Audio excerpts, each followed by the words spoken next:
हमारे शहर में एक ऐसा गर्ल्स हॉस्टल था जहां पर रात को लड़कियां सोती तो सुबह उनके पूरे शरीर पर खरोंच के निशान होते थे और उनके प्राइवेट पार्ट से खून बह रहा होता था। उस हॉस्टल में किसी भी लड़के को आना बिल्कुल भी अलाउड नहीं था। फिर ये सब कैसे होता था? मैं इन सब से बिल्कुल अनजान थी, इसलिए उस हॉस्टल में रहने चली गई। लेकिन जब रात को मैं सोई तो मैंने देखा कि मेरा नाम रेखा है। मैं एक साधारण से परिवार में जन्मी हुई लड़की थी। अपने माँ पापा की सबसे लाडली बेटी थी। मेरे परिवार में मेरे माँ पापा, मेरे बड़े भैया और मैं, हम 4 लोग ही रहते थे। हम लोग काफ़ी हंसी खुशी से अपना जीवन बिता रहे थे। पढ़ाई लिखाई में मैं काफ़ी होशियार थी और हर बार अपनी कक्षा में प्रथम स्थान लेती थी। अभी मैं 12वीं कक्षा में थी और इस बार मेरी बोर्ड की परीक्षा होने की वजह से मुझ पर पढ़ाई का प्रेशर भी ज्यादा था। इस वजह से मैं ज्यादातर पढ़ाई में ही ध्यान देती थी। बाकी के किसी भी काम में मेरा ज्यादा मन नहीं लगता था, क्योंकि मुझे अपने पिताजी को गर्व महसूस करवाना था।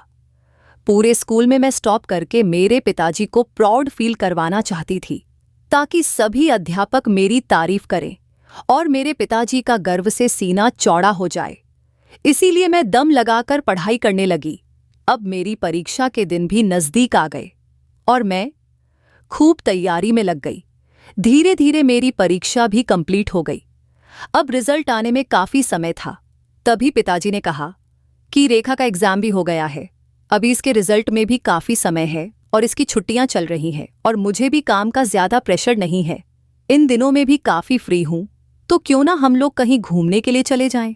दरअसल मेरे पिताजी के बड़ी बड़ी दुकानें थीं और मेरे बड़े भैया भी पिताजी के साथ दुकान में ही काम संभालते थे, क्योंकि उन्हें की पढ़ाई लिखाई में ज़्यादा रुचि नहीं थी, तो उन्होंने पिताजी का कारोबार संभाल लिया। अभी पिताजी और बड़े भैया दुकान का कारोबार संभालते थे और माँ घर पर काम करती और मैं अपनी पढ़ाई पूरी करती थी। अब मेरी छुट्टियां शुरू हो गईं तो पिताजी ने कहा कि हम लोग भी फ्री है, तो चलो हम लोग शिमला घूमने के लिए चलते हैं। सब लोगों को यह विचार अच्छा लगा। तभी भैया ने कहा कि हम लोग चले तो जाएंगे, लेकिन दुकानों को कौन संभालेगा। तभी पिताजी ने कहा कि हम लोगों ने इतने ईमानदार लोग रख रखे हैं, हमें पता है कि वह किसी भी चीज़ में कोई कमी नहीं आने देंगे और कोई दिक्कत भी नहीं आने देंगे। तभी पिताजी ने अपने मैनेजर को फ़ोन करके बुलाया। मैनेजर घर पर आ गया और पिताजी ने कहा कि मेरी बेटी की छुट्टियां चल रही हैं, उसके बाद ये कॉलेज में हो जाएगी और फिर उसके बाद पता नहीं कब इसे जल्दी छुट्टियां मिलेगी। इसलिए हम लोग चाहते हैं कि हम लोग कुछ दिनों के लिए घूमने के लिए बाहर चले जाएं, तो क्या तुम दुकानों का अच्छे से कारोबार संभाल लोगे? तभी मैनेजर ने कहा कि आप फिक्र मत कीजिए, आपको जितने दिन लगाकर आना है लगा आओ, यह पूरा धंधा मैं अपने आप संभाल लूंगा। जिस तरह आज आपका धंधा चल रहा है, ठीक उसी तरह आपका धंधा बाद में चलेगा, कोई भी गड़बड़ नहीं होने दूंगा। तभी पिताजी ने कहा कि मुझे तो तुम पर पहले से ही भरोसा था। खैर, अब सब कुछ काम मैनेजर को सौंपकर हम लोग शिमला घूमने के लिए चले गए। वहां पर हम लोगों ने खूब मस्ती की, खूब एंजॉय किया। 10 दिन पता नहीं कब निकल गए, कुछ पता ही नहीं चला।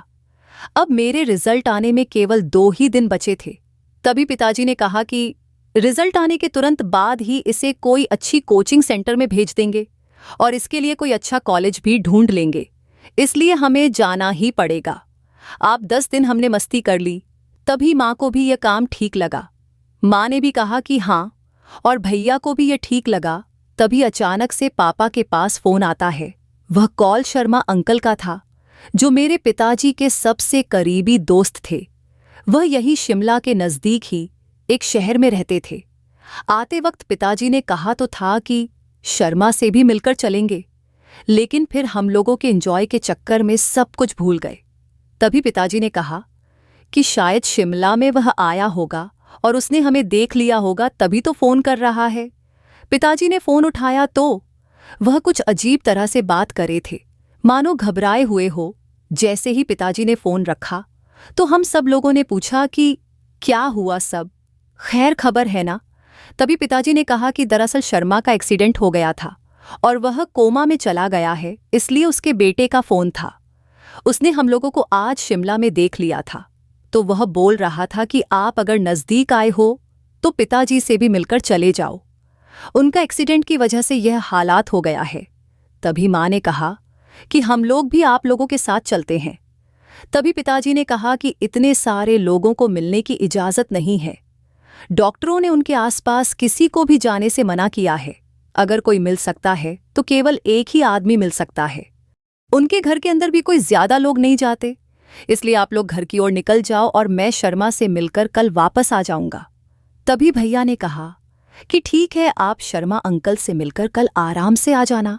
हम लोग आज घर के लिए निकल जाते हैं। हम लोग तो घर के लिए आ गए और पिताजी शर्मा अंकल के पास चले गए। अब मैं अपनी ट्रिप की वजह से पूरी तरह से थक चुकी थी। मुझे तो बड़े जोरों से नींद आ रही थी। घर आते ही मैंने तो सीधा अपना बिस्तर पकड़ लिया और जाकर सो गई। सोते ही मेरी आंख लग गई और मुझे पता नहीं चला कि कब रात का समय हो गया।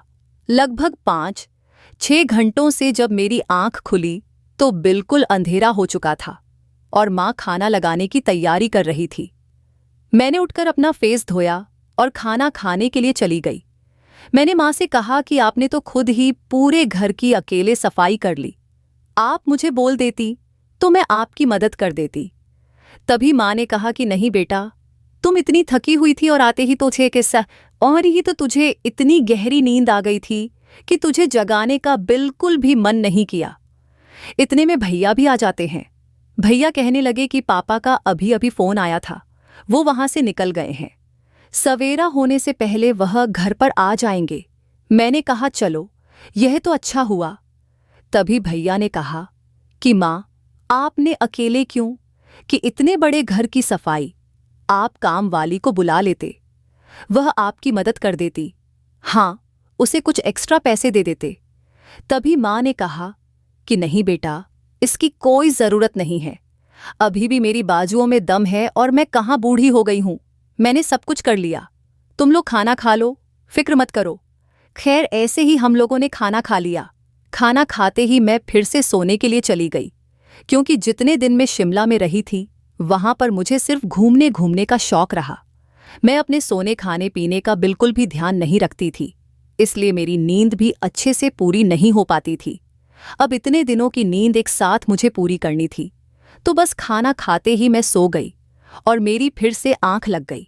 माँ और भैया भी काफी थके थे, इसलिए वह भी सो गए। लेकिन हमें क्या पता कि हमारी जिंदगी में एक बहुत बड़ा तूफान आने वाला था। इस चीज का किसी को भी जरा भी अंदाजा नहीं था। दरअसल जब हम सवेरे उठे उससे पहले ही हमारे घर में पुलिस और कुछ लोग आ गए। उन सबको देखकर हम तो हक्के बक्के रह गए। हमें कुछ भी समझ में नहीं आया। तभी हमारे पड़ोस के अंकल भी हमारे घर में आए और वह कहने लगे कि आपके पिताजी का देहांत हो गया है। आते वक्त उन्हें किसी ट्रक वाले ने टक्कर मार दी और उनकी वहीं पर गिरने की वजह से मौत हो गई। ये सुनकर तो हम सब लोगों के पैरों तले से जमीन खिसक गई। माँ तो ये सुनते ही वहीं पर बेहोश हो गई और मैं भी अपने होश खो बैठी।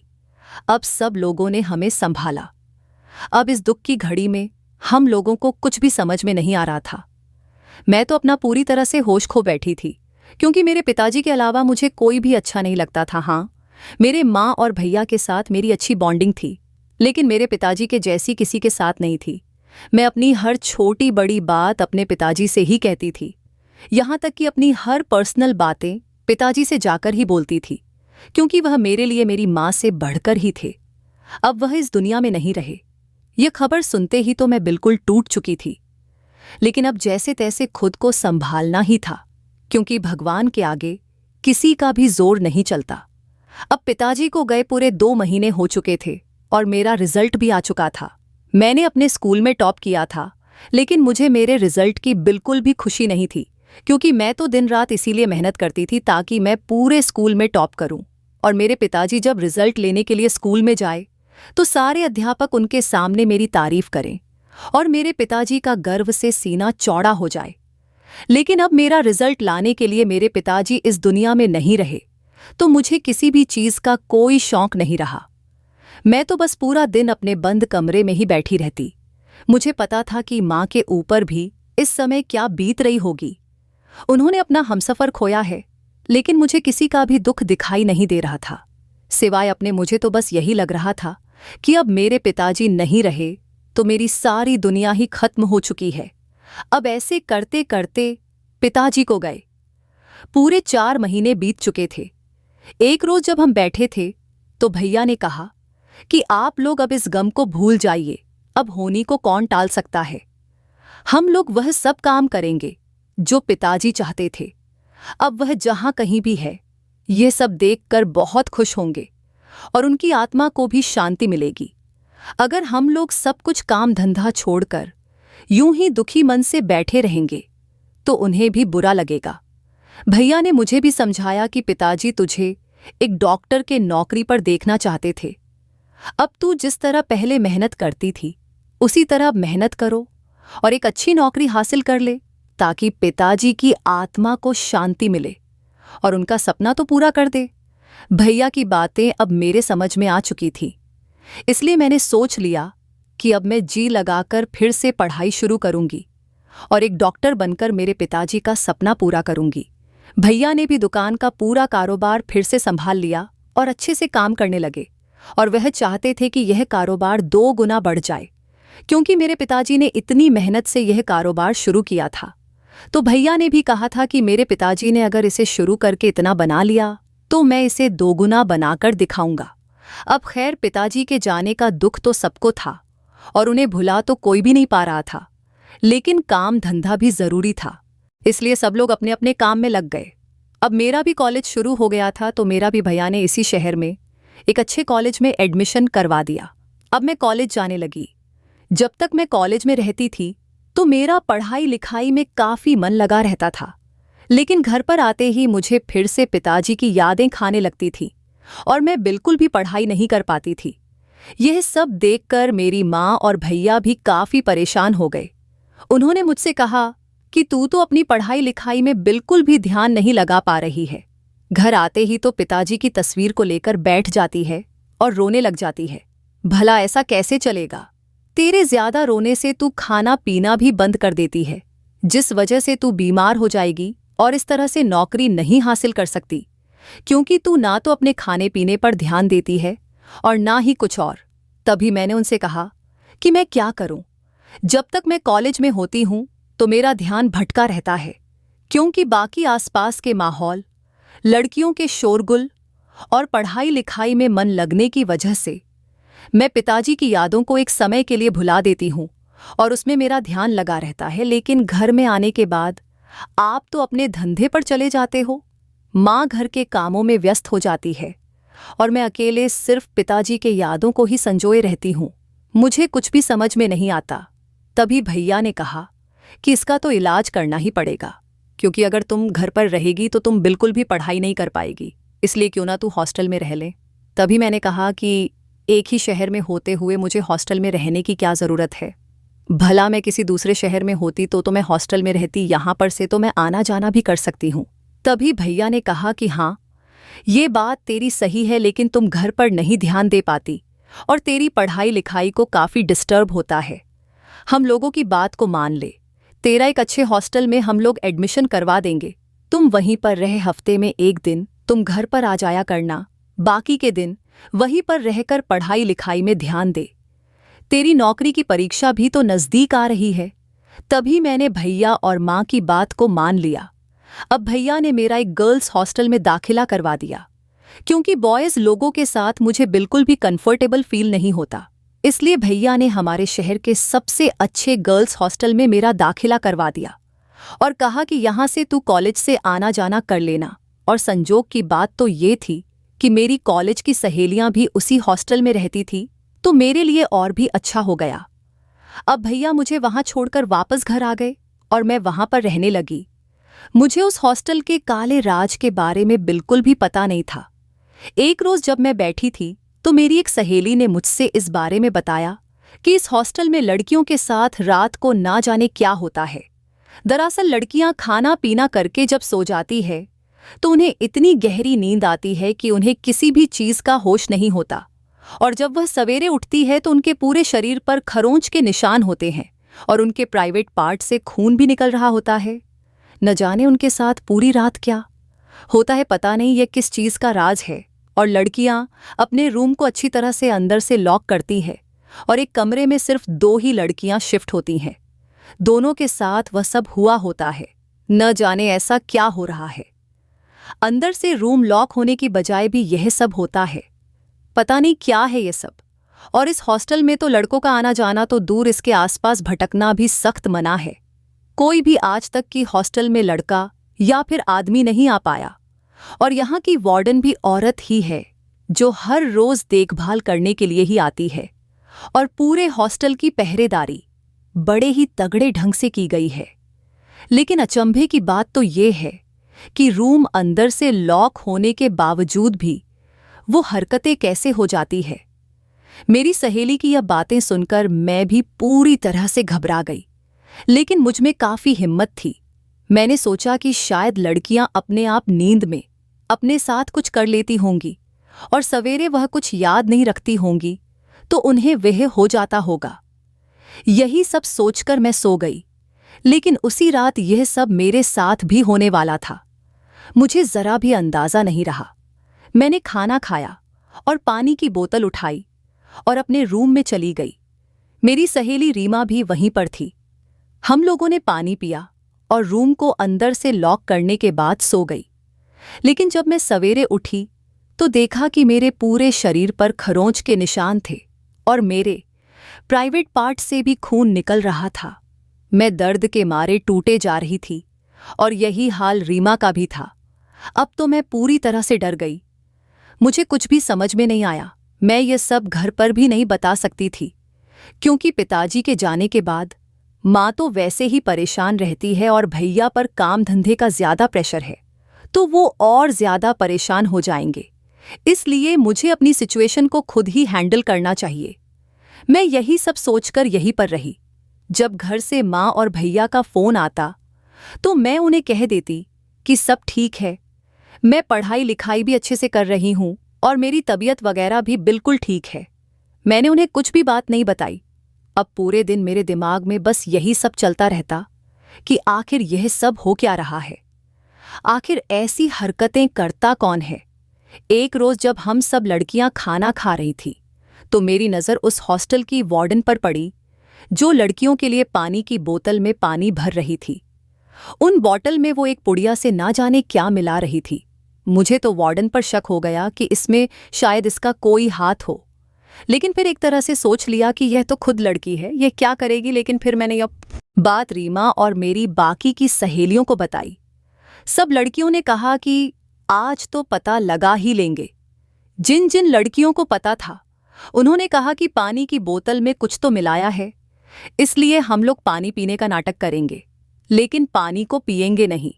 हम लोगों ने जल्दी से खाना खत्म किया और अपनी अपनी पानी की बोतल उठाई और रूम में ले जाकर थोड़ा थोड़ा पानी खिड़की से बाहर डाल दिया था, ताकि देखने वाले को लगे कि बोतल में से पानी कम हुआ है, यानी कि हम लोगों ने पिया है। हम लोगों ने वह पानी खिड़की से बाहर गिराकर अंदर से रूम लॉक कर सो गई। हमें नींद तो नहीं आने वाली थी, क्योंकि हमारी तो पूरी तरह से नज़र अपने प्लान पर थी कि कमरे में कौन आएगा। तब लड़कियों ने प्लान बनाया कि जिस भी कमरे में जो भी हरकत हो वह चिल्लाने लग जाए, इसलिए हम सब लोग वहीं इकट्ठा हो जाएंगे। हम लोग बस सोने का नाटक कर रही थी। थोड़ी ही देर बाद मैंने देखा कि हमारे कमरे का दरवाज़ा खुल रहा था। अंदर से लॉक होने के बावजूद भी वह अपने आप खुल रहा था। मैं और रीमा पूरी तरह से डर गई। हमें लगा कि शायद ये कोई भूत प्रेत का मामला है, लेकिन फिर हम लोगों ने हिम्मत की और अपनी आंखों को बंद किए हुए वहीं पर लेटी रही। थोड़ी बहुत देर बाद मैंने अपनी धीरे से एक पलक उठाकर देखी तो वहां पर हमारी वार्डन खड़ी थी। उसने अपना पूरा चेहरा चादर से ढक रखा था। फिर उसने अपने चेहरे से चादर हटाई और दूसरी साइड रखकर अपनी साड़ी को खोलने लगी और रीमा के ऊपर जाकर बैठ गई और उसके साथ गंदी गंदी हरकतें करने लगी और रीमा के कपड़े भी उतारने लगी। अब मुझसे ज्यादा बर्दाश्त नहीं हुआ। मैं जल्दी से अपने बेड से उठी और जोर जोर से चिल्लाने लगी। मेरी चिल्लाने की आवाज़ें सुनकर वार्डन वहां से भागने लगी तो रीमा और मैंने उसे पकड़ लिया। इतने में सारी लड़कियां वहां पर इकट्ठा हो गईं। अब सब लोगों के सामने वार्डन का भांडा फूट चुका था। तभी रीमा ने जल्दी से पुलिस को फोन लगाया। पुलिस ने वहां पर आकर वार्डन से कहा कि ये सब क्या चल रहा था। तभी वार्डन ने कहा कि दरअसल मुझे माफ कर दो, मुझे तो लड़कियों के साथ इस तरह की हरकत करने में बड़ा ही मजा आता था, इसलिए मैंने गर्ल्स हॉस्टल खोला और अपनी नीयत को अंजाम देने लगी। मैं लड़कियों के पीने के पानी में नशे की दवा मिला देती, जिससे वह पीने के बाद बिल्कुल नशे में चली जाती। और हर रूम की मैं एक एक्स्ट्रा चाबी अपने पास रखती थी, ताकि जब यह पूरी तरह से बेहोशी की हालत में चली जाए तो मैं अपने आप दरवाज़ा खोलकर इन लोगों के साथ गंदी गंदी हरकतें कर लूं और अपनी प्यास मिटा लूं। उनके साथ हरकतें करने के बाद मैं वहां से चली जाती और सवेरे लड़कियों के पूरे शरीर पर वह निशान वगैरह होते तो यह सोचते कि शायद कोई भूत प्रेत यहाँ पर आता होगा, क्योंकि यहाँ पर कोई लड़का तो आता नहीं और मुझ औरत पर भला कौन शक करता। और ऊपर से अंदर से दरवाज़ा लॉक था। इन्हें कहाँ पता था कि मेरे पास एक एक चाबी डुप्लीकेट भी रहती है। इन्हें तो बस यही लगता था कि दरवाजे में से अगर कोई आ रहा है तो वह भूत होगा। इस तरह मैं अपनी हरकतों को अंजाम दे रही थी और अपने हवस के कारण इन लड़कियों के साथ खिलवाड़ कर रही थी। तभी पुलिस ने वार्डन को गिरफ्तार किया और वहां से ले गई। अब हम लड़कियां भी अपने अपने घर चली गईं। घर आकर मैंने माँ और भैया को सारी बातें बताई तो मुझे माँ ने कहा कि तू हमें यह सब पहले बता देती तो हम तुझे वहां छोड़ते ही नहीं।